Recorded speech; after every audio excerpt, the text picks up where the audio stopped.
Culture Nutrition. Ils ne savaient pas que c'était impossible, alors ils l'ont fait. Bonjour à toutes et à tous, bienvenue dans ce nouvel épisode de Culture Nutrition, le podcast. Aujourd'hui, j'ai le plaisir d'interviewer un entrepreneur de la nutraceutique, puisque je reçois Édouard Fornas, qui est le cofondateur de Nutri&Co. Bonjour Édouard. Salut Grégory, merci pour ton invitation. Bah écoute, avec grand plaisir. Il me tenait à cœur de t'accueillir sur le podcast puisque tu fais partie de cette nouvelle vague d'entrepreneurs sur le secteur de la nutraceutique, puisque Nutri&Co a été créé en 2017. Et pour citer quelques faits d'armes de la marque, je vais directement rentrer dans le vif du sujet avec vos performances digitales et notamment sur les réseaux sociaux, puisque vous faites partie aujourd'hui des rares marques de compléments alimentaires qui totalisent plus de 100 000 followers sur TikTok. Tu vas nous en dire un peu plus. Donc c'est vraiment quelque chose d'assez inédit. Et pour arriver à cela, enfin je sais pas quelle est la poule, quel est l'œuf, mais l'une des marques de fabrique de Nutri&Co, c'est la vulgarisation.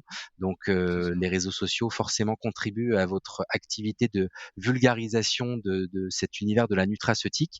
Et donc tu vas nous expliquer un petit peu comment vous en êtes arrivé là et comment vous avez obtenu ce Graal de la certification d'un compte TikTok sur cette thématique assez spécifique de la nutrition et de la nutraceutique. Donc je veux bien qu'on commence par là si tu veux bien. Ouais, bien sûr. Alors bon, effectivement, en fait, quand tu es une marque qui s'adresse directement aux consommateurs, et en fait, c'est un petit peu l'âme de Nutri&Co. C'est un petit peu nouveau parce que traditionnellement sur ce marché, tu avais quand même, on va dire, un rapport de force qui était au bénéfice des canaux de distribution et de ce fait, les marques traditionnelles étaient au service d'un canal en particulier et avaient finalement peu accès au consommateur final et comprenaient parfois pas très bien ses besoins. On y reviendra, mais c'est ce qui m'a amené en fait à développer Nutri&Co. Or aujourd'hui, avec ces nouveaux moyens de communication que sont les réseaux sociaux, eh ben, on peut échanger directement avec eux. On peut s'en inspirer, on peut s'entourer d'une communauté qui nous aide en fait à faire vivre notre marque, à la faire croître dans la bonne direction. Donc, disons que les réseaux sociaux font partie de l'âme de ces jeunes pousses un peu de l'univers nutraceutique qui ont germé sur le digital et plus spécifiquement de Nutri&Co, puisque comme tu l'as remarqué, sur TikTok, on a explosé. En un an, on est passé de 0, là je crois qu'on est à 106, 108 cas. On a obtenu la certification. Alors la certification, comment on l'a obtenue sur Instagram, on l'a obtenue naturellement. Sur TikTok, je le confesse, j'ai un ami qui bosse là-bas, donc il m'a expliqué comment faire. Et je pense qu'il nous a permis d'avancer un petit peu plus vite. Mais bon, quoi qu'il en soit, quand tu as 100 cas, tu coches toutes les cases. Il nous avait envoyé le cahier des charges. On lui a fourni les éléments qui permettaient d'obtenir cette certification. Et ça s'est fait comme ça. Voilà. Donc après, ce qui fait la particularité de TikTok, c'est que bon, c'est un réseau social naissant. C'est un réseau social qui reste encore mal connu. Mais c'est un réseau social qui permet, si tu veux, alors j'utilise un terme un peu ancien, mais qui à l'origine de Nutri&Co était un peu à la mode, qui permet un peu de faire du gros hacking. Et l'âme de Nutri&Co, ça a toujours été de regarder là où les autres ne vont pas. Et donc on s'est intéressé à ce réseau social véritablement à partir d'avril 2022. Et on a compris une chose, c'est que Instagram, c'est l'univers de l'émotion. TikTok, c'est l'univers de la raison. Ça peut sembler étonnant, mais en fait, sur Instagram, tu vas plus avoir un wow effect parce que tu vas avoir un beau paysage, quelque chose comme ça. Des jolis TikTok, tu vas visuels. rire parce qu'il y a quelqu'un qui va te raconter une blague. Donc déjà, si tu veux, il y a une logique de son. Et donc, s'il y a une logique de son, il y a une logique d'écoute. Et si les gens écoutent, là, tu peux leur faire passer des messages rationnels et éduqués en matière de nutraceutique. Et donc là, on a déployé une véritable machine de guerre parce que l'année dernière, on a sorti 130 contenus vidéo éducatifs pour TikTok. Cette année, on va en sortir plus de 200. Et donc, ça nous a permis d'être propulsés. Et actuellement, on est la première marque, je pense que là, il y a aucun biais, on peut le dire, sur TikTok en matière de nombre de followers. On fait même partie des meilleures DNVB françaises sur la question. Et ce qui est intéressant, c'est que l'algorithme Instagram a lui-même évolué un petit peu, de sorte de converger un petit peu vers l'algorithme de TikTok, parce que TikTok commençait à lui siphonner des audiences. Et donc, on s'est rendu compte qu'on avait de plus en plus de contenu TikTok réplicable sur Instagram. Et donc, on a, par les succès qu'on a eu sur TikTok, reboosté notre compte Instagram. Voilà. Et la ligne éditoriale que vous avez sur TikTok, c'est vraiment, faire de l'éducation, de la pédagogie, expliquer, avec des mots simples des Exactement. concepts un peu compliqués, c'est ça? C'est exactement ça. Globalement, c'est des vidéos qui vont durer entre 45 et 1 minute 30. On a une vraie stratégie de montage en interne avec des scripts qui sont très séquencés. Bon, il faut répondre également aussi au code de TikTok et aux trends. Alors, quand on dit trend, attention parce qu'il y a deux sens de la trend, hein. La trend pour l'utilisateur TikTok un peu lambda, ça va être la musique qu'on colle dans les vidéos un peu à la mode du moment. Et après, tu as les trends un peu plus professionnels, c'est les trends de montage, ce qui va faire que sur un certain laps de temps, 1, 2, 3 mois, les consommateurs de TikTok vont être plus accrochés par tel type d'accroche plutôt qu'une autre, tel type de montage plutôt qu'un autre, etc. Donc ça, on a processé tout ça en interne, on a une véritable machine de guerre. Et l'un des points forts de Nutrienco a toujours été d'avoir une sorte de mini-agence de direction artistique et communication en interne. Bon, il a fallu la porter hein, pendant un certain temps, mais là maintenant elle commence à bien délivrer et la preuve en est, les résultats qu'on a sur les réseaux sociaux sont vraiment impressionnants.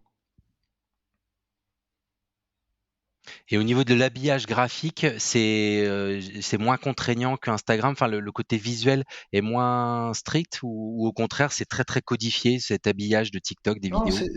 c'est quand même assez codifié. On pourrait penser que c'est un peu plus du dirty, mais en réalité, quand tu vas sur notre compte, tu te rends compte que c'est finalement assez léché. Tu as une charte graphique D'accord. qui a été posée.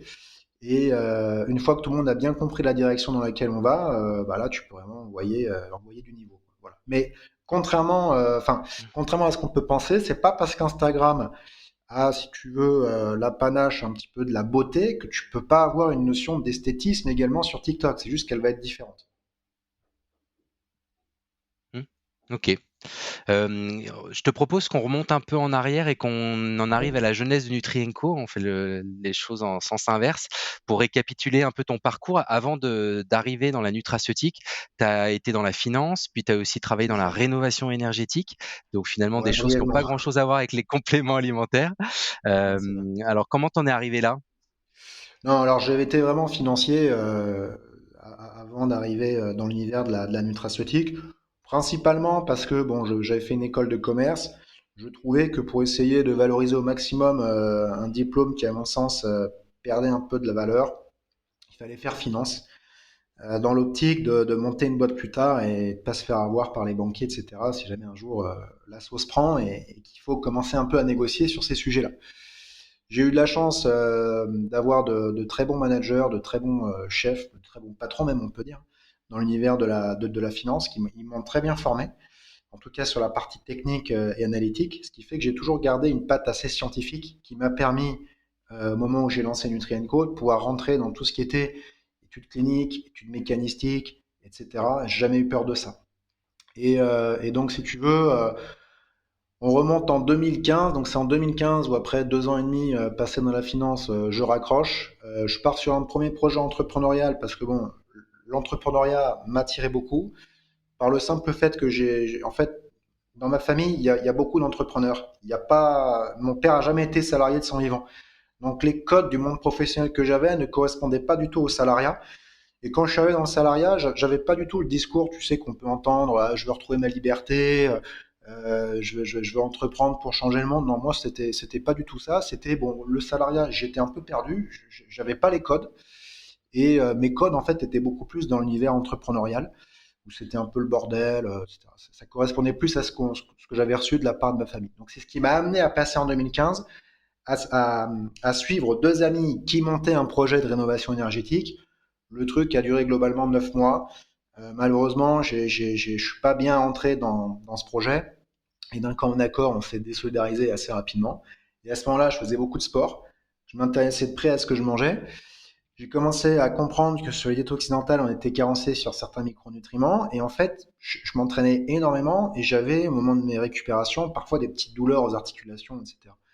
Des inflammations de bas grade, en fait. À l'époque, j'avais pas le mot, mais voilà. Et c'est ça qui m'a amené à m'intéresser à la nutrition et spécifiquement à la micronutrition. Parce que moi, ce qu'il faut savoir, c'est que je suis arrivé à la Nutra, j'avais encore jamais pris de prot. D'ailleurs, officiellement, j'en ai jamais encore pris. J'attends que la Whey Nutrien Co sorte. Là, elle arrive en juillet. Je vais Ah oui, je j'allais vais la dire, prendre. même les Nutrien&Co. Mais j'ai jamais pris. Moi, je suis vraiment arrivé dans l'univers de la nutrition par la micronutrition, donc par la vitamine D, par le magnésium, par la spiruline, par les probiotiques, beaucoup plus par cette approche que par le côté macro, prise de masse, créatine, etc. Voilà. Et du coup, tu les On as est en train trouvés de le comment? faire, c'est bon. Tu te les as fait conseiller de quelle façon alors ces premiers compléments alimentaires si tu n'étais pas expert? Bah, en fait, ce qu'il y a, c'est que ce que j'avais pas encore conscientisé à l'époque, c'est que je m'inscrivais dans un nouveau schéma de consommation vis-à-vis de la Nutra. Si on doit caricaturer, à ce moment-là, on est en 2016. À cette époque, tu es quand même encore, enfin, c'est un marché qui reste énormément dominé par la pharma. Et je vais prendre un raccourci, mais ça permettra à tout le monde de comprendre. La Nutra reste quand même, si tu veux, d'un point de vue marketing, très curatif. Et ça fait un petit peu office de médicament pour l'hypochondriaque qui n'a pas pu choper son ordonnance dans la semaine. Voilà. C'est un peu violent, mais ça permet de prendre des raccourcis. Bon, moi, je n'étais pas du tout dans ce délire-là. J'avais 28-29 ans. J'étais très sportif, j'étais dans une démarche beaucoup plus préventive que curative. Et en fait, j'avais aucune marque qui correspondait à ce nouveau schéma de consommation, qui était un schéma de consommation millénial. Alors le millénial, il cherche d'abord à se renseigner par lui-même avant d'acheter, même sur des produits techniques. Or, si tu veux, les marques traditionnelles avaient un discours barbare, effrayant, tout était fait pour qu'on s'en remette à une blouse blanche, quoi, aux pharmaciens. Or, les générations milléniales, on va pas dire qu'elles boudent à 100% les blouses blanches, mais elles vont, si tu veux, quand même avoir une certaine méfiance vis-à-vis du corps médical, parce que certains scandales sont passés par là. Je pense au Mediator, je pense à d'autres éléments. Le deuxième élément, le deuxième écueil, c'est qu'il y avait zéro transparence. Sur un marché où de prime abord, tu as quand même l'impression qu'il y a des transformations, etc., tu as envie de comprendre d'où viennent les ingrédients. Troisième élément, tu avais également des prix qui variaient du simple au quintube. Donc là, on en revient à ce que je te disais au début de ce podcast sur le fait que le rapport de force était au bénéfice des cas en distribution, notamment au circuit officinal, et que en fait, les canaux étaient très imperméables les uns avec les autres. Donc en fait, si tu veux, tu pouvais avoir deux spirulines de deux marques différentes qui sont identiques en tant que telles, mais une vendue 4 fois plus cher qu'une autre en fonction du canal de distribution où elle était présente. Dans ce cas, c'est qu'aujourd'hui, avec la 5G, avec Internet, tu peux vérifier tous ces prix-là. Donc il y avait aussi une problématique de confiance sur le prix. Et enfin, quatrième élément, il y avait un problème d'esthétisme, puisqu'on avait, si tu veux, des marques qui singeaient les codes des médicaments. Or aujourd'hui, plus personne n'est fier de se soigner avec une boîte d'antibiotiques. Je vais être un peu cruel avec Pilège, mais le Lactimène référence, qui est une superbe, une super formule, hein, mais le packaging, il faudrait qu'il fasse des efforts dessus, parce qu'il n'y a personne qui est fier de laisser se trôner ça dans sa salle de bain, dans sa cuisine. Donc il y avait Ça fait aussi une peut-être partie du volonté, positionnement, justement. Enfin, ça fait peut-être partie du peut-être, positionnement un peu plus médical, un peu plus pharmaceutique. peut-être, mais je pense que c'est pas, si tu veux, un positionnement qui permettra de surfer sur la nouvelle vague un peu réseaux sociaux et de créer de la fierté autour de ce que tu consommes. Or aujourd'hui, je pense que le millennial, il a un besoin de fierté. Il a un besoin d'affirmer son choix auprès de ses proches. Voilà, c'est tous ces éléments-là qui m'ont amené à développer Nutrienco, parce que c'est à ce moment-là qu'il y a une idée de marque qui a germé dans mon esprit. Bon, à ce moment-là, j'avais pas de canal de distribution parce qu'il faut quand même vendre. Donc, on est à une idée, mais où est-ce que tu vas? Donc, la pharma, c'était impossible. Pourquoi? Parce que les barrières à l'entrée sont énormes. Il te faut déjà une gamme pour avoir un effet de linéaire. Il te faut des commerciaux. Bref, bon, le cash à injecter était énorme et j'avais très peu de moyens à ce moment-là. Euh, Deuxième élément, un site internet, c'est aussi dur à rentabiliser. En fait, tu as une certaine inertie. Et j'ai eu de la chance de croiser un ami qui m'a parlé de la vague du Amazon Sailing. On était à ce moment-là en 2016 et j'ai compris qu'en se formant sur les tutoriels américains, on pouvait se jouer de l'algorithme d'Amazon pour tenter de positionner ces produits en numéro un de leur catégorie. Et donc j'avais une idée et une passion. Et de l'autre côté, j'avais un cal de distribution. Et donc là, j'ai dédié toute mon énergie à partir de ce moment-là. Je m'en souviens, c'était en septembre 2016. Je me souviens, j'étais chez ma grand-mère paternelle, et je lui ai dit, putain, Mina, là, je vais essayer un truc, je vais tout donner. Donc quand je lui ai dit que j'allais, donc j'étais financier encore hein, pour elle, quand je lui ai dit que j'allais vendre des compléments alimentaires sur Amazon, elle m'a dit qu'elle m'aimait très fort, parce que c'était un peu fou pour elle. Mais bon, après 6 ans, ça a fait quelques bébés, donc on est content. Voilà. Et donc là, si je résume, de tes 4 constats ont émané les 4 piliers de Nutrien-Co, c'est-à-dire, la volonté d'éduquer, enfin, cette nouvelle cible des Ouais, millennials, la volonté de Mhm. transparence qu'on ressent beaucoup, hein, dans vos communications puisque C'est vous ça, allez visiter les usines, vous citez tous les noms de vos fournisseurs, à la fois les exactement. façonniers, les fournisseurs d'ingrédients, enfin, ça va même assez loin, c'était assez inédit. La perméabilité des canaux de distribution, c'est-à-dire, très vite vous avez été, digital native, mais maintenant vous êtes cross-canal avec la même marque puisque vous êtes C'est aussi ça, en exactement. pharmacie, hein. Ouais. Et le dernier point, effectivement, un vrai travail esthétique qui est visible et qui en même temps se comprend dans l'histoire de la boîte parce que si j'ai bien suivi, ton associé, c'est un créatif. Exactement, c'est exactement ça. Ouais, Il m'a d'accord. rejoint très tôt.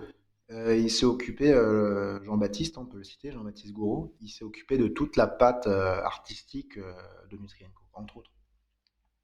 Très bien. Ouais. Et Et c'est je encore dirais le qu'il y a cas quand même aujourd'hui. un, ouais, bien sûr. Je dirais qu'il y a un dernier élément fort de la marque, c'est le côté internalisation du développement produit. En réalité, nos clients nous reconnaissent différents pour trois éléments. D'abord, ce que eux appellent la qualité, bon, on appelle ça l'efficacité.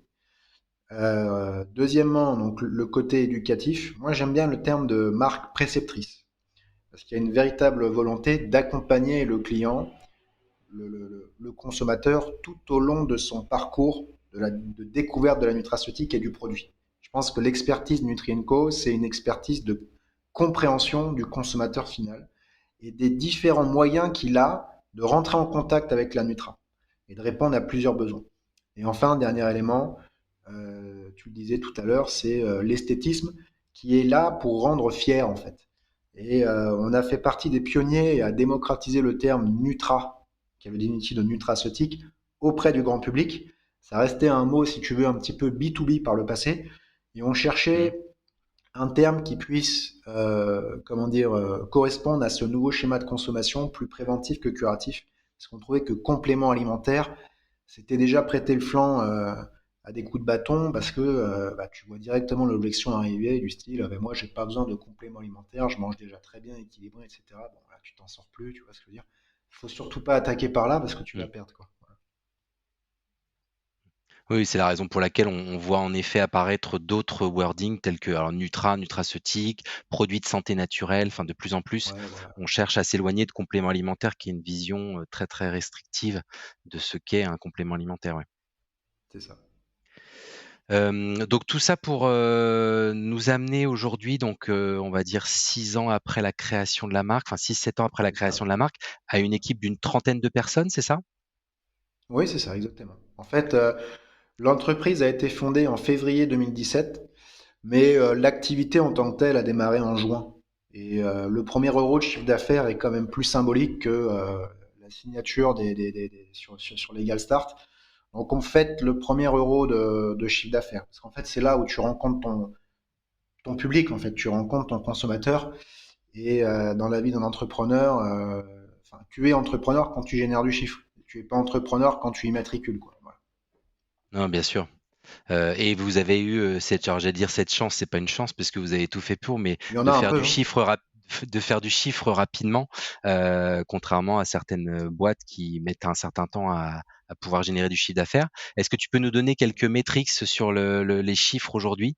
Où est-ce que vous en êtes en chiffre d'affaires, en part de marché? Parce Je ne sais que pas. ce que je peux te dire, c'est qu'on va pas être loin d'écouler 600 000 produits cette année. Mmh. On est en train de passer un très gros gap en ce moment. Après, bon, nos chiffres sur les réseaux sociaux, on les a donnés. On est à plus de 100K sur TikTok. On est à plus de 50K, je crois qu'on est autour des 55 sur Instagram. On approche des 10K aussi sur LinkedIn, qui est un réseau social qui répond très très bien. On a actuellement 34 références. Cette année, on va sortir, si on, vraiment on prend toute l'année, plus de 10 références. On vise 14.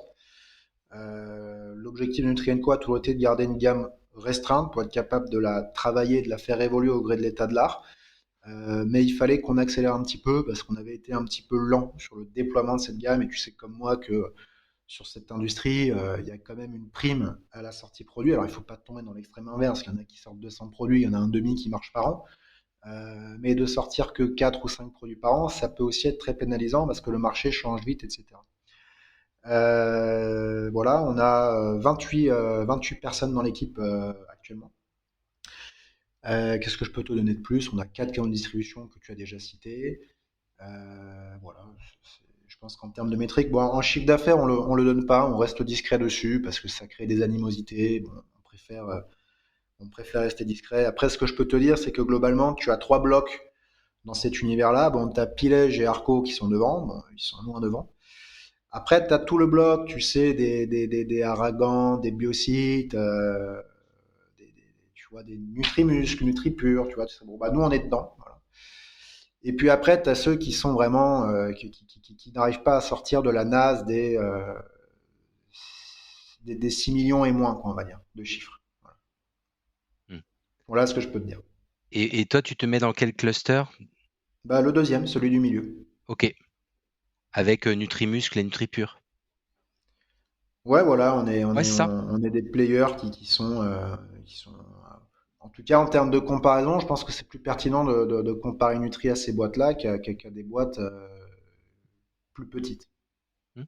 D'accord. Et surtout, je pense sur un trend de croissance et d'acquisition qui est beaucoup plus forte que plein de boîtes historiques pour vous Bah là, concernant. on fait une année vraiment très forte. Bon, après, ça nous angoisse un peu parce que tu sais, c'est souvent quand on commence à croire qu'on est bon qu'on devient mauvais. Donc, bon, pendant le Covid, il a fallu qu'on se remette en question sur une ou deux questions. Mais là, les graines qu'on a plantées, elles germent et elles germent plus vite que ce qui était prévu. Donc, si tu veux, on est un peu perturbé. Et là, on est déjà en train de préparer le coup d'après, c'est-à-dire ce qui va se passer dans 2 ans peut-être pour nous. On regarde beaucoup l'IA actuellement, là, notamment autour du SAV, l'animation sur les réseaux sociaux, etc. Parce qu'on pense qu'il y a pas mal de choses à faire là-dessus pour continuer de créer une grande interactivité avec le consommateur et puis simplement les gens qui s'intéressent au monde de la nutraceutique. Et c'est quoi l'idée? C'est d'avoir, enfin, c'est un peu le chatbot revisité? C'est dans cette idée-là un peu? Ah non, ça ira plus loin.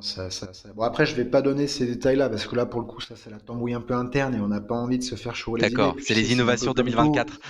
Ouais, voilà, bon, c'est déjà parce que très honnêtement, ce qu'on a en tête, on l'a pas validé encore, donc on sait même pas si c'est cette voie-là qu'on va prendre.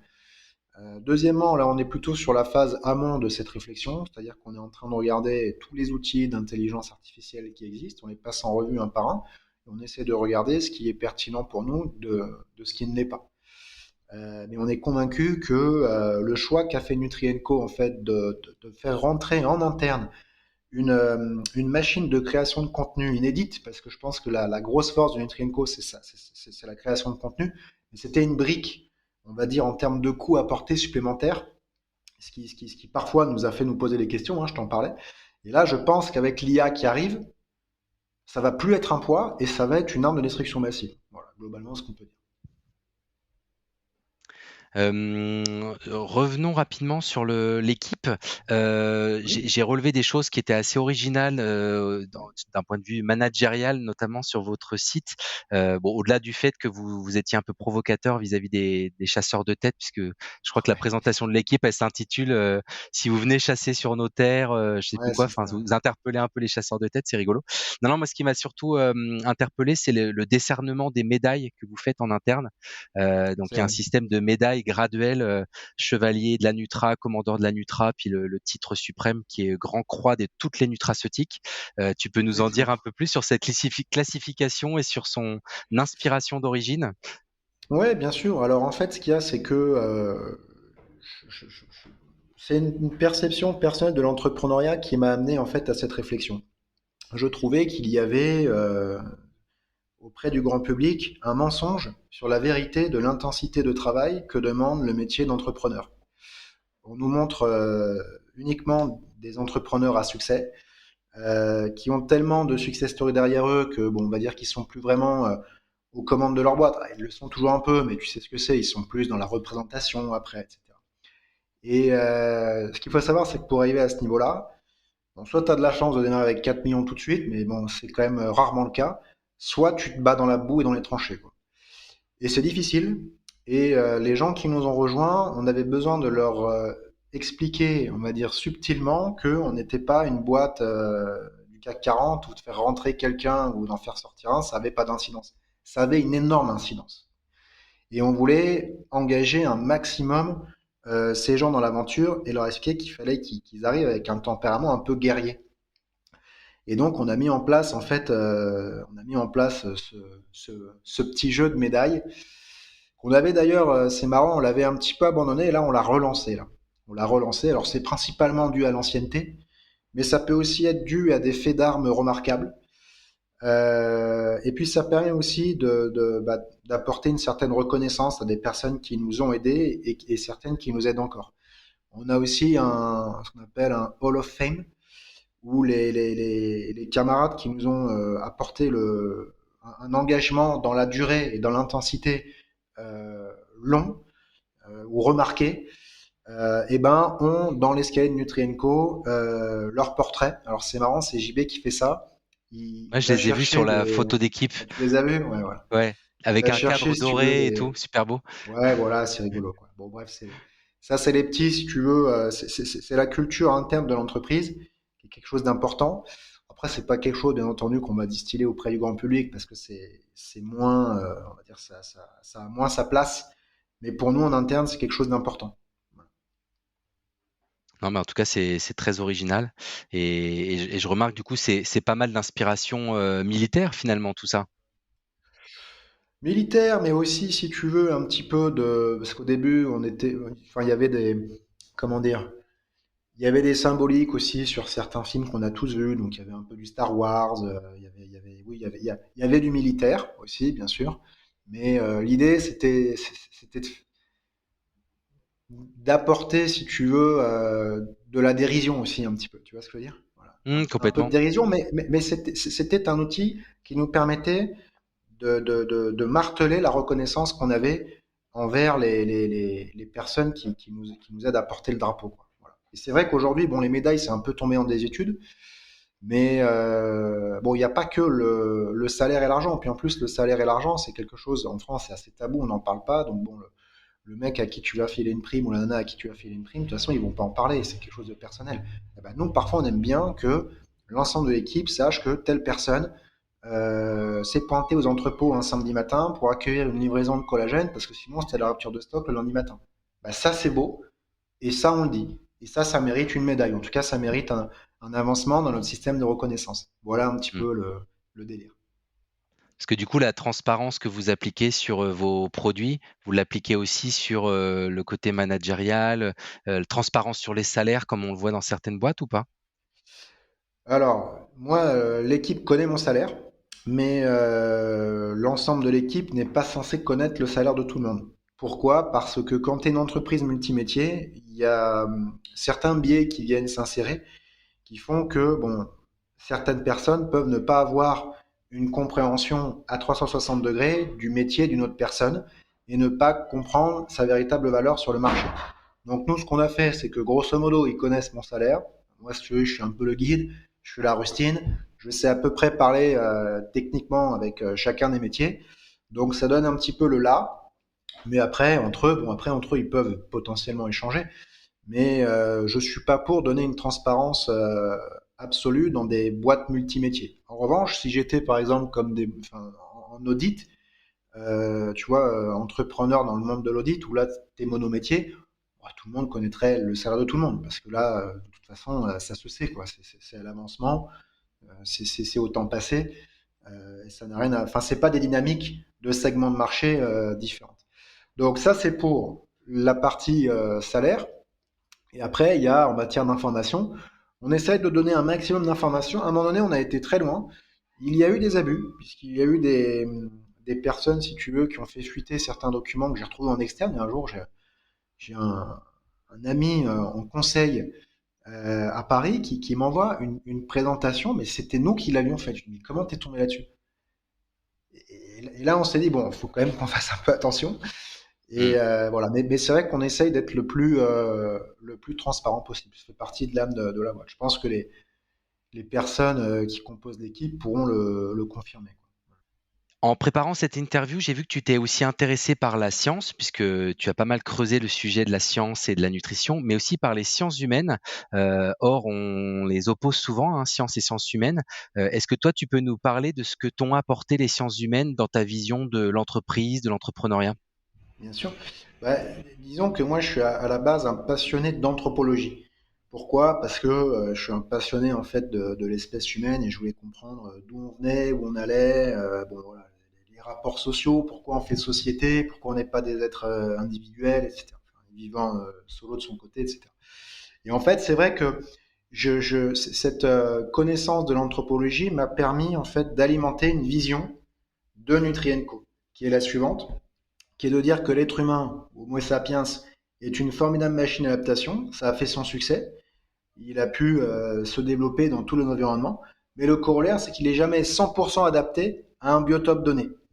Et en fait, à chaque saut évolutif, c'est accompagné, a été accompagné de mots. Donc le plus connu, ça va être le scorbut pendant les grandes découvertes. On n'était pas, comment dire, voué à monter sur des bateaux et à pas pouvoir se nourrir de fruits ou de légumes euh, pendant plusieurs mois.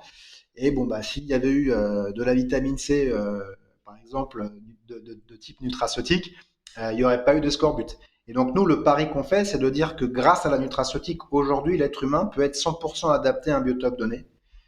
Et il peut même peut-être dépasser ses apports optimaux avec la promesse de vivre plus intensément, à la condition de faire de la nutra un réflexe du quotidien préventif. Voilà, si tu veux, la vision un petit peu.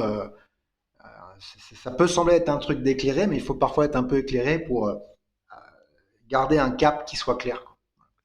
Et où est-ce que tu t'es nourri sur ces concepts liés à l'évolution, à l'anthropologie? Enfin, c'est quelque chose que tu as développé depuis toujours. Tu as lu des bouquins, tu as écouté des podcasts, comment tu as fait? Ouais, voilà, j'ai lu des bouquins, Yves Coppens, tu vois, tous ces trucs-là un petit peu. Je suis abonné aussi à des newsletters sur des blogs, parce qu'après, t'as la paléogénétique qui est arrivée, donc j'étais très intéressé. Parce que tu sais, en fait, à un moment, il y a eu un grand débat sur savoir si finalement Homo sapiens sortait d'Afrique ou si finalement il y avait eu une sorte de buissonnement multirégional d'Homo sapiens. Et ça, en fait, la paléogénétique a apporté énormément là-dessus. Donc, je me suis beaucoup intéressé à ces approches-là, quoi. D'ailleurs, en rentrant un petit peu dans ces analyses scientifiques, euh, enfin, ça m'a permis, quand je suis arrivé sur la nutraceutique, d'être capable de rentrer dans des études cliniques, enfin, en tout cas dans des travaux scientifiques également, parce que je retrouvais des structurations qui étaient finalement assez similaires à cet univers-là. Donc, ce sont des univers qui peuvent sembler éloignés, mais qui parfois, par une discipline, peuvent se réunir. Typiquement, la génétique était un bon exemple. Donc voilà, une volonté de savoir d'où on vient, où on va, comment on peut faire pour y aller du mieux possible. Voilà comment les choses se sont passées. Est-ce que tu t'es un peu inspiré, parce que dans ce que j'entends là sur le côté suradaptation, essayer d'améliorer la façon de vivre de l'être humain, est-ce que tu t'es inspiré un peu de la tendance du biohacking qui est très nord-américaine? Est-ce qu'il n'y a pas un peu de ça aussi Ouais. dans l'inspiration Nutri-Ginko? Ah, le biohacking, il y a quand même un côté transhumanisme un peu. Oui, C'est pas mon cheval de bataille. Disons que là-dessus, bon, en 2017, je me souviens, je pensais vraiment qu'on allait y aller. oui, Aujourd'hui, quand tu vois les dynamiques mondiales, tu te rends compte qu'en fait, les États-Unis sont pas aussi puissants que ce qu'on pouvait l'imaginer. Le transhumanisme effraie beaucoup, donc je suis un peu plus indécis à ce niveau-là. Mais après, c'est vrai que le propre de l'être humain a toujours été d'améliorer sa condition. Donc sans dire qu'on veut vaincre la mort, déjà d'améliorer sa condition, c'est quelque chose d'intéressant. Mais je reste européen dans le sens où vaincre la mort, ça tuerait l'intérêt de la vie et son intensité, quoi. Et je reste un homme qui aime l'intensité, quoi. très bien. Et donc, transition, quand on parle de mieux vivre, donc il y a tout ce volet prévention Ouais. qui est très développé chez Nutrienco. Et vous, pour faire cette prévention, donc au-delà d'éduquer les gens et de leur apporter des bons produits, vous avez choisi un angle qui est de présenter les produits au départ, parce que j'ai l'impression que ça a un peu évolué, qui est par l'ingrédient, par le prisme de l'ingrédient comme véhicule de cette prévention. Est-ce que tu peux nous en parler un peu plus et de voir comment tout cela a évolué? Parce que je vois que les derniers produits sont plutôt anglais par la promesse et donc par la finalité consommateur. Voilà, c'est quoi votre philosophie par rapport à ça? Bah, ça dépend en fait de ce qu'attend le consommateur. En fait, si tu veux, nous on considère que dans la tête du consommateur, il y a deux efforts d'éducation à faire.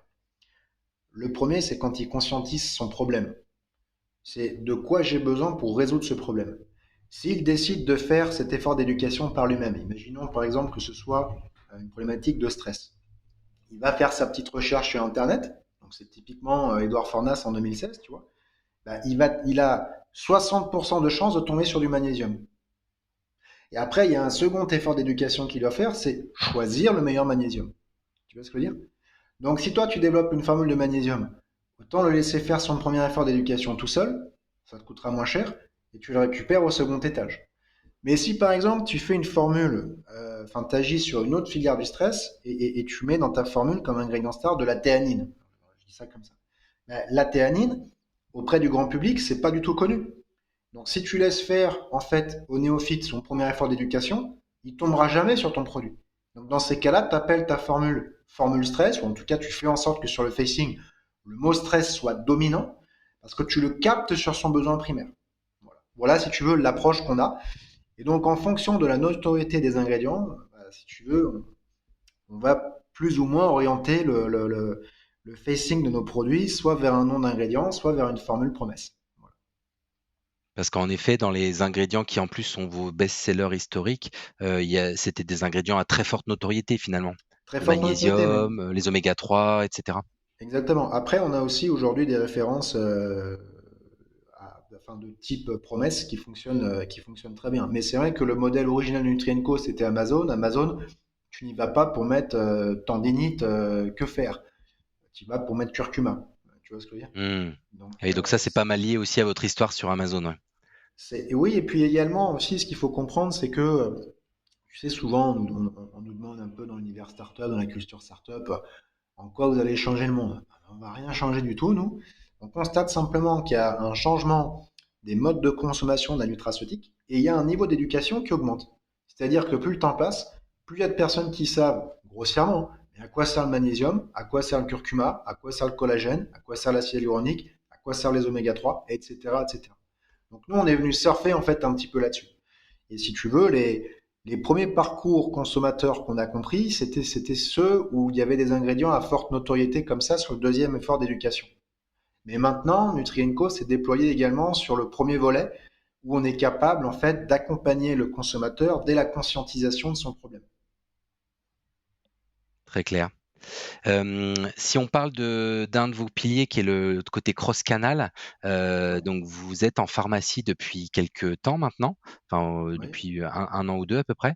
un an et Vous en demi. êtes où? C'est quoi la stratégie? Comment ça se passe? Quelle est ta vision de la pharmacie? Est-ce que c'est aussi dur de pénétrer ce canal que ce qu'on en raconte?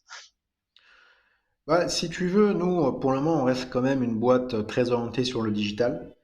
Le gros de nos ressources et de notre énergie passe encore dans le digital. Mais quoi qu'il en soit, Nutrienco étant une marque direct to consumer, elle a comment dire, bénéficié d'appels d'air. On est né sur Amazon, mais très rapidement, il y a des clients qui nous ont demandé d'acheter sur un e-shop parce qu'ils voulaient nous donner plus d'argent en fait, enfin, faire en sorte qu'on soit plus rentable, qu'on puisse se développer plus vite. Donc on a développé notre site internet. Puis après, on a commencé à avoir des appels de pharmaciens, de naturopathes, de diététiciens, de médecins aussi parfois, qui souhaitaient recommander nos produits.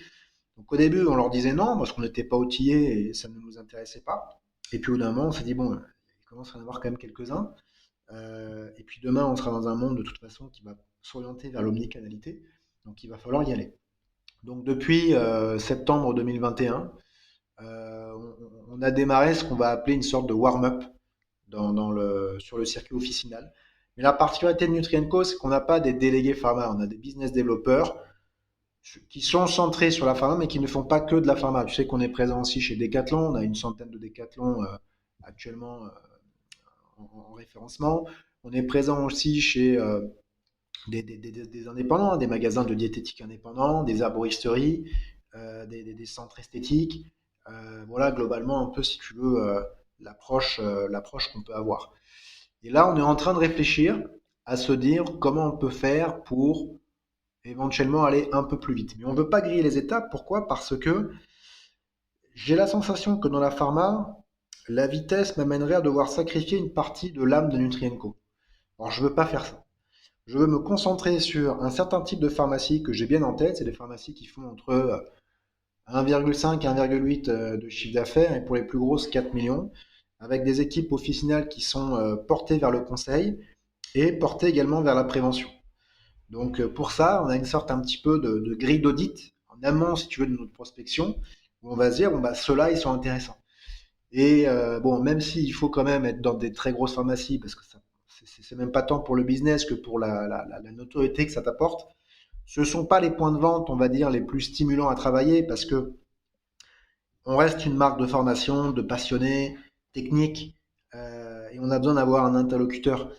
Nous, quand il faut mettre un animateur ou une animatrice pour que les produits sortent, ça m'intéresse pas, quoi, tu vois. C'est pas l'âme de Nutri, en tout cas. Ouais, vous voulez vraiment que les équipes des pharmacies où vous êtes s'approprient la marque, connaissent Exactement, bien les produits et soient capables de les exactement, conseiller tout seuls, quoi. exactement, c'est exactement ça. Et puis donc, on leur a créé ce fameux QR code qui était à la base fait pour eux, hein, c'était pour les aider à vendre. Donc en fait, pour tes auditeurs, c'est en fait on a digitalisé notre packaging, donc ça nous a permis d'unifier l'expérience client en aval du processus d'achat. Donc on est vraiment dans une approche dite d'omnicanalité, parce qu'entre omnicanalité et cross-canalité, c'est des termes un peu différents, on pourra y revenir. Il y a vraiment une volonté de s'allier au consommateur final pour reprendre l'ascendant sur le canal de distribution. Ça, c'est une valeur forte de Nutrien-Co. Et donc, en fait, quand le canal de distri comprend par lui-même que Nutrien-Co a mieux saisi les attentes du conso, il te fait rentrer. Et en plus, quand toi, tu aides les conseillers de vente, que ce soit des préparateurs de commandes, des pharmaciens, des naturopathes, tout type de conseillers, tu leur montres le QR code. Ils ont la petite posologie sur mesure, ils ont la map de transparence, ils ont l'infographie. Donc en fait, tu as un conseil que tu peux emporter chez toi et qui, de 7 à 77 ans, est appréhendable. Donc c'est ça le wow effect que crée Nutrien-Co aujourd'hui quand on débarque en pharmacie. Nous, on dit à nos business développeurs, tu prends un flacon, tu prends ton smartphone, tu scannes, tu montres au titulaire. Et généralement, ça fait son wow effect. Voilà. Parce que le titulaire se dit, avec ces produits-là, le consommateur va être un peu plus autonome dans mes rayons, c'est ça? Ouais, en fait, si tu veux, c'est exactement ça. On s'est aussi posé la question finalement de qu'est-ce qui permet au titulaire de valoriser son fonds de commerce. Parce que quoi qu'on puisse en dire, ça reste lui aussi un entrepreneur. Il a développé une pharmacie ou repris une pharmacie, et l'objectif de sa vie, c'est quand même le jour où il la cédera, bah, de faire en sorte que ça puisse valoir un peu plus d'argent que ce qu'il l'a acheté. Et on s'est rendu compte d'une chose, c'est que la capacité de ces fonds de commerce officinaux entre 2 et 4 millions là, à créer de la valeur, c'était en fait leur capacité à réduire leur dépendance au trafic ordonnance. Donc dit en d'autres termes, faire rentrer des jeunes qui n'ont pas d'ordonnance et qui sont dans une démarche préventive. Et là, tu retrouves le public Nutrien-Co. Donc toi, quand tu arrives et que tu dis, bon, bah, moi, je viens vous apporter une expérience d'achat inspirée du digital, mais sans push caché qui ramène sur mon site et qui va te permettre en fait de toucher une clientèle plus jeune et même avec la culture du jeunisme, d'enraciner durablement des personnes potentiellement un peu plus âgées que la trentenaire ou le trentenaire moyen, et ben là, ça leur plaît. Après, c'est pas ces termes-là qu'on utilise, là, on est entre nous, mais c'est l'idée qu'on fait passer. Voilà. Mmh. Et au final, sur, cette idée de l'âge de tes consommateurs, j'imagine que tu en as une vision assez précise via Ouais. l'activité B2C que tu as. Ils sont si millennials que ça, finalement, tes consommateurs? Ah oui, nous, on est sur des consommateurs milléniaux, et j'ai même envie de te dire, même ceux qui ont, on va dire, 55 ans et plus, ils sont dans la culture du jeunisme, ils aiment consommer comme des jeunes. Voilà, globalement, c'est ça. Le gros enjeu, je pense, pour beaucoup de marques d'ailleurs, c'est d'avoir la capacité à aller chercher les moins de 25 ans. Mmh. C'est le plus compliqué. Nous, on est en train de réfléchir un petit peu là-dessus, parce que quand on regarde les cohortes d'âge, ça commence à devenir vraiment intéressant sur la cohorte 25-30. En deçà, on a fait des progrès, on est meilleur qu'avant, mais on peut encore s'améliorer. Et après, on va dire que le gros, c'est 35-40. Et Est-ce qu'il y a là, des on est marques moins sur le aujourd'hui plus. sur le marché qui sont, un peu les best practices, sur la conquête, la recrutement sur ces moins de 25 ans? Bah, on pourrait être tenté de dire les gummies, mais en fait, je pense que Oui? le gummies, le gummies vend de l'émotion. Il vend pas de la raison. Or aujourd'hui, si tu veux, ce qui rend fier et ce qui ancre la loyauté en fait du consommateur envers une marque, c'est la capacité de le faire grandir, de le responsabiliser. Voilà. Et donc je trouve que dans un acte de santé, de vouloir infantiliser avec des bonbons, il y a un côté un peu antinomique. Mm. C'est pour ça que Nutrienco n'a pas misé dessus pour le moment. Mon avis changera peut-être, mais en l'état, c'est plutôt celui-ci. Voilà. Je pense que quand on ingère quelque chose, c'est sérieux.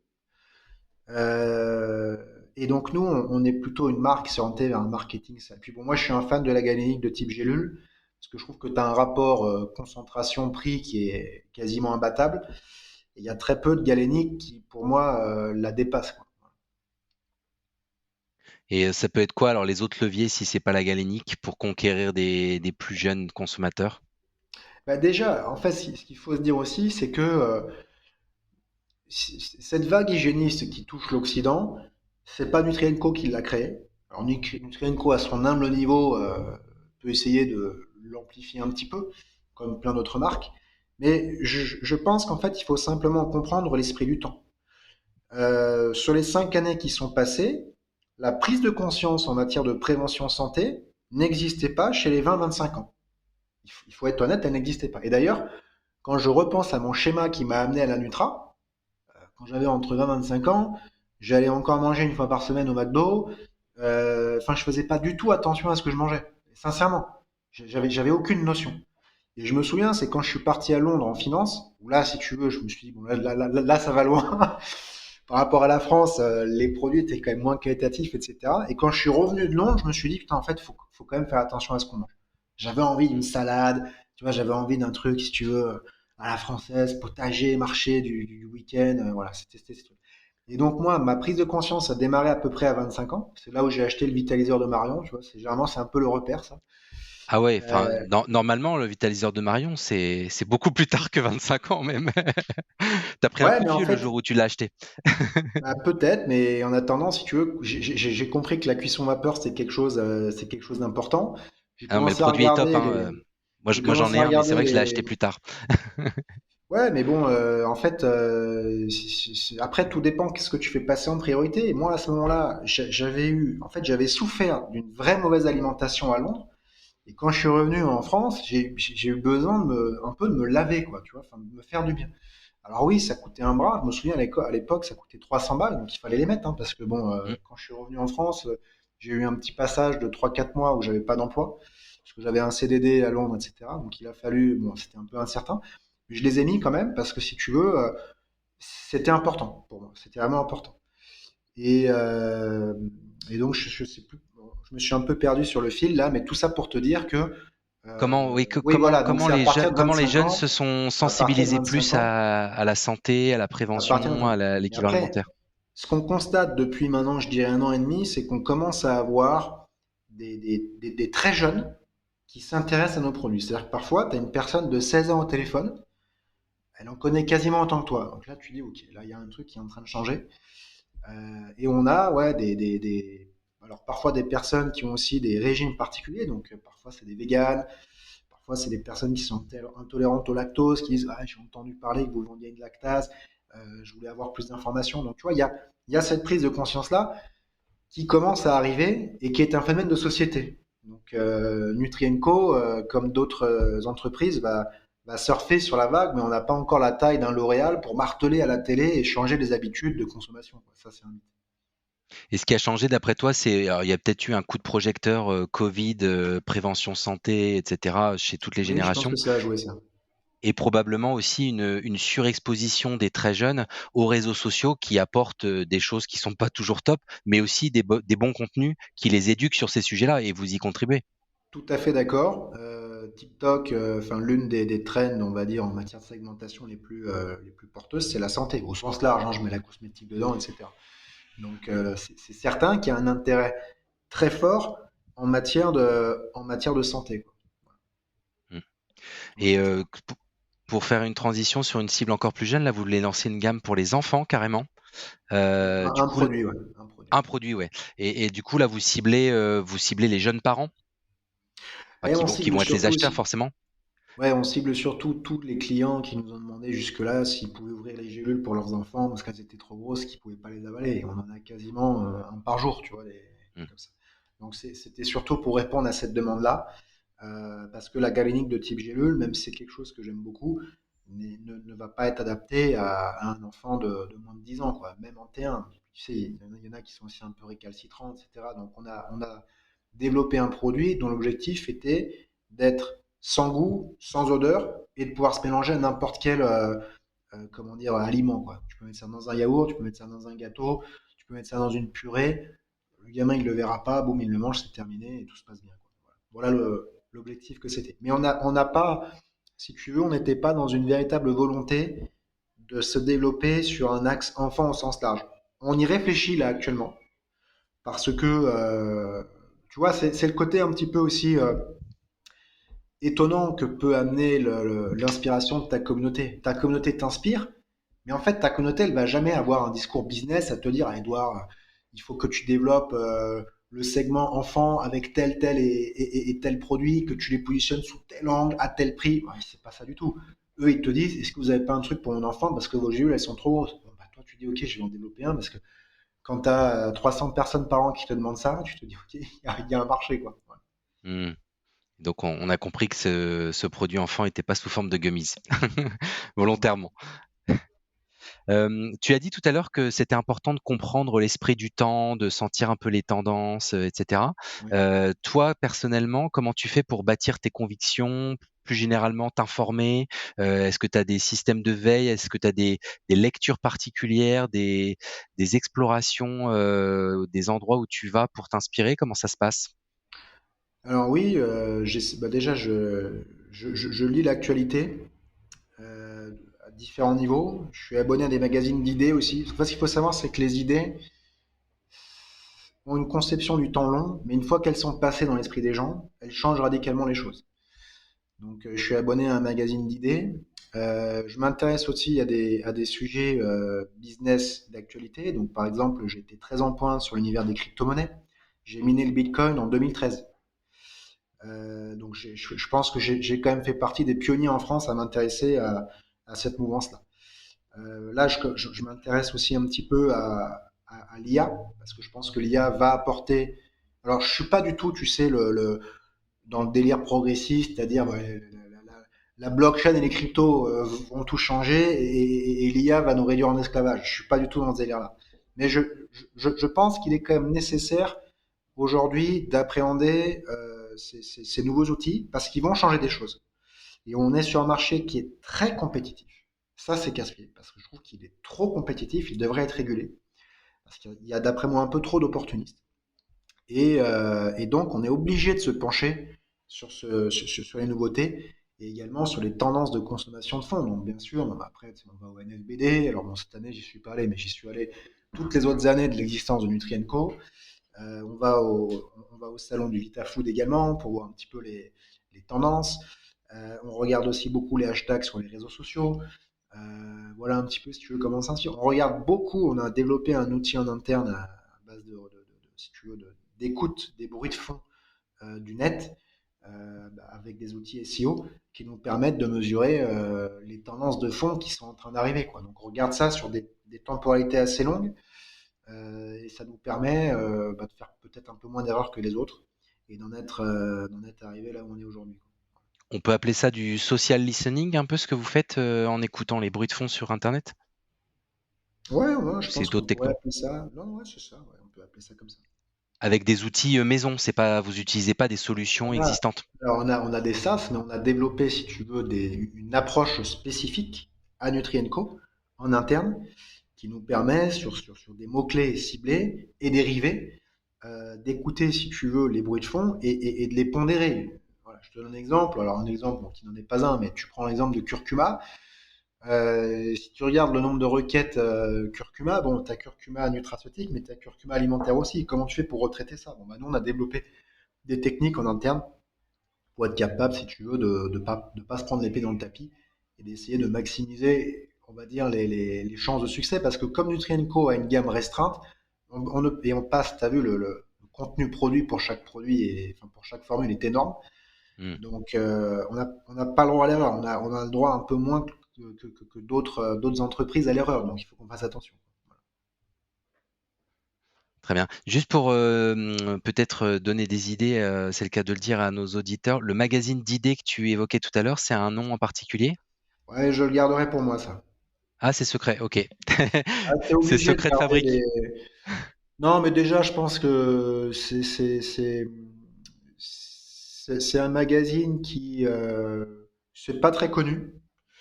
C'est un magazine qui est fait un petit peu, je vais pas dire pour des initiés parce que ce serait prétentieux, mais c'est pas à remettre dans les mains de tout le monde.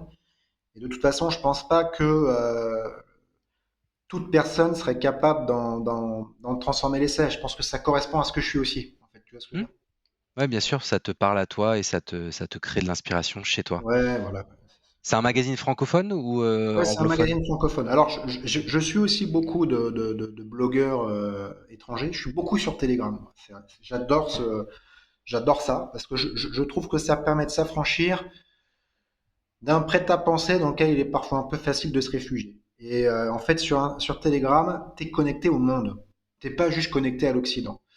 Donc, tu prends des claques parfois parce que tu te dis, oula, attends, qu'est-ce qu'il dit lui, ça sort d'eau, etc.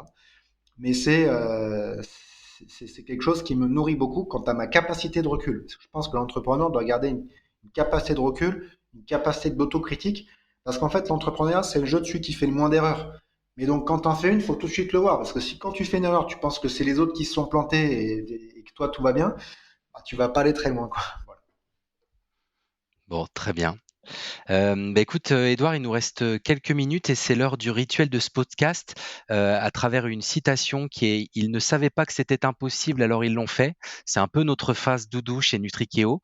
Toi, qu'est-ce que tu as réalisé qui était impossible? Enfin, selon les autres. Bah, là, je vais te faire une réponse de Normand, mais quand je regarde dans le rétro le parcours avec Nutrienco, c'est Nutrienco, quoi. Et d'ailleurs, j'ai toujours l'angoisse que ça s'arrête demain parce que ça va demander tellement d'énergie, tellement de sacrifices que je me dis, alors mes proches me disent que j'aurai l'énergie pour le refaire, mais si je devais contempler, si tu veux, les ruines de Nutrienco, je serais tellement démoralisé, j'aurais l'impression que c'est impossible. Donc je pense que c'est Nutri. À 35 ans, je pense que je peux dire que c'est Nutri. Très bien, et justement, si on se projette, un cran plus loin demain, Nutrien&Co demain, ce sera évidemment pas un champ de ruines et ce sera quoi? Bah, déjà, ce qu'on aimerait, c'est pouvoir structurer. Alors, ça dépend à quel horizon, mais on va dire un horizon de 2 ans. Ce qu'on souhaite, c'est avoir notre gamme qui soit bien structurée dans les trois univers santé, beauté, sport. Sur la beauté et également sur le sport, on a encore beaucoup à faire. Là, le sport, on démarre juste. On est en train de discuter avec les premiers influenceurs sportifs. C'est génial. J'étais au téléphone avec l'un d'entre eux hier pour discuter un petit peu de notre gamme minceur qu'on vient de sortir, notamment un produit qui a la capacité à augmenter un petit peu le métabolisme, donc sur les sèches, ça. Donc, toi, ça, c'est quelque chose qu'on veut vraiment aussi bien bétonner, c'est que les trois univers préventifs au sens large, on soit capable d'être vraiment présent dessus. Après, comme je te le disais, l'idée, c'est d'être toujours au plus près du consommateur. Et là-dessus, je pense que l'IA va être capable de nous apporter des solutions assez inédites et en partie aussi qui nous permettent d'être H24 près de lui. Parce que là, si tu veux, quand tu as une entreprise qui est uniquement basée sur de l'humain, eh ben, tu es tributaire des jours œuvrés et globalement, à un moment donné, la nuit, il faut dormir, quoi. Tu vois ce que je veux dire. C'est compliqué. Donc ça, on va dire qu'à court terme, c'est l'objectif, avec également une ambition de monter sur le retail, mais sans sacrifier, je te disais tout à l'heure, l'âme, on va dire, qualitative, éducative de Nutrienco. Donc on ira vraiment trouver notre rythme, qu'on veut un minimum véloce, mais ce sera pas de 0 à 20 millions en pharma en 3 ans. On fera pas ça parce qu'on va tout casser si on le fait. Donc ça, si tu veux, c'est un horizon de 2 ans. Au-delà de ça, bon, moi, il y a un univers qui m'attire depuis le début, c'est tout ce qui va être la nutrition pour les animaux et plus spécifiquement les chiens et les chats. Donc c'est quelque chose vers lequel j'aimerais développer Nutrien&Co. J'aimerais également qu'on puisse élargir la gamme pour les humains sur le côté functional food et également super aliments, puisque dans tout ce travail de traçabilité, le super aliment, c'est quelque chose de très important. C'est un peu ce qui fait finalement la qualité de ton super aliment, hein, cette traçabilité, d'où ça vient, qui est le producteur, comment il respecte l'intégrité du super aliment, etc. Donc voilà un petit peu ce qu'on aimerait faire, et puis peut-être demain devenir un peu le réflexe nutrition santé dans l'esprit des Français. Et pourquoi pas aussi peut-être des Italiens, c'est un pays qui me fait de l'œil depuis un moment. Donc il n'est pas impossible qu'on s'oriente dans ce pays à un horizon de 3 ans, quoi. Sachant que vous êtes déjà présent à travers Amazon, hein, je crois, en Italie. Oui, mais on va dire Pas qu'on n'a trop? pas. Oui, mais c'est une petite ligne. L'idée serait vraiment de développer une marque puissante sur les réseaux sociaux, sur TikTok. Et en Italie, tu sais comme moi, qu'il y a moyen de se marrer parce qu'on est sur une population qui est très éduquée sur la prévention santé. On est sur une Oui, population où les formules sont très qualitatives, plus qu'en France. Donc tu as aussi plus d'espace pour t'exprimer dans tes formules. Là, en France, en plus, avec l'arrivée de l'inflation, il faut qu'on fasse super attention. Tu sais que nous, on a des coûts de revient produits qui sont un peu supérieurs à la moyenne, mais tu vois, j'ai dû dire aussi à mon équipe, bon, il y a une fin à ce truc-là, il faut qu'on fasse attention, il faut qu'on respecte quand même certaines choses. En Italie, tu es moins gêné. En Italie, tu vois un beau produit à 50 euros, tu peux le vendre. En France, c'est plus compliqué quand même. ouais, c'est Donc, déjà un produit de luxe en France. exactement. Mm. Donc, l'Italie m'attire énormément. On a déjà eu pas mal de contacts là-bas. Et je suis sûr qu'il y a moyen de se marier parce que quand je regarde. Alors, c'est marrant parce que sur le digital, c'est un marché qui est très en retard parce qu'ils sont très orientés prescription, etc. Et pour autant, il y a beaucoup d'influenceurs qui nous approchent en disant bah, on aimerait bien pouvoir promouvoir vos produits. Mais bon, la politique du Nutri&Co, ça a toujours été de dire si tu n'as pas la structure en logistique, en humain, en compétences pour y aller, n'y va pas parce que tu vas créer des déceptions en fait. Voilà, il faut d'abord bâtir le bateau avant de naviguer, quoi. Donc, faut attendre le bon moment. Exactement. Très bien.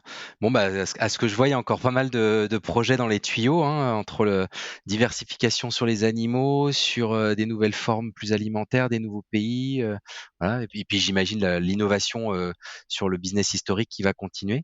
Bah, Oui, écoute, après, bravo. Ouais, on aimerait aussi peut-être lancer des premiers travaux cliniques. Ça, on est en train de réfléchir aussi dessus. Ça. d'accord. Pour aller un peu plus loin sur le côté efficacité, objectivation, sur vos Voilà, c'est produits ça. existants ou sur des ingrédients. Exactement. Ok. Bon, bah, c'est dans le sens de l'histoire, tout ça. Voilà. Bah, écoute Edouard, merci beaucoup pour cette bonne heure passée ensemble. Je pense qu'on a appris beaucoup de choses à la fois sur ton histoire, sur l'histoire entrepreneuriale autour de Nutri&Co, toute la philosophie et l'ADN sur les produits, sur la façon de communiquer, sur le digital et les nouvelles techno digitales qui vont arriver demain à travers l'intelligence artificielle et puis peut-être d'autres choses. C'est hyper intéressant et on comprend aussi comment cette marque qui est encore assez jeune finalement est venue bousculer les codes à la fois d'innovation, de communication et de commercialisation. On sent que vous en avez encore sous la pédale et c'est bien, on attend de voir la suite. Écoute, longue vie à Nutri&Co, bonne continuation à toi et ton équipe. C'était vraiment passionnant de te recevoir. Bah, merci beaucoup à toi, Grégory. C'était vraiment sympa ton invitation. Et puis ça permet de faire le point aussi. Donc c'est toujours sympa ces podcasts. Merci à Ouais, toi. complètement. Merci beaucoup. J'ai appris beaucoup de choses et je pense que nos auditeurs aussi ont appris beaucoup de choses. D'ailleurs, je les remercie d'avoir écouté jusqu'au bout cet épisode et j'invite tout le monde à nous suivre sur les différentes plateformes de streaming et à laisser des commentaires ainsi que des notes avec des étoiles sur Apple Podcasts, Spotify, Deezer et toutes les plateformes de streaming. Ça nous permet de diffuser au plus grand nombre le podcast Culture Nutrition. Merci Exactement, c'est beaucoup, important. Edouard. Et Salut puis Grégory. à très bientôt. Bonne journée Ouais, à toi. au revoir. Salut.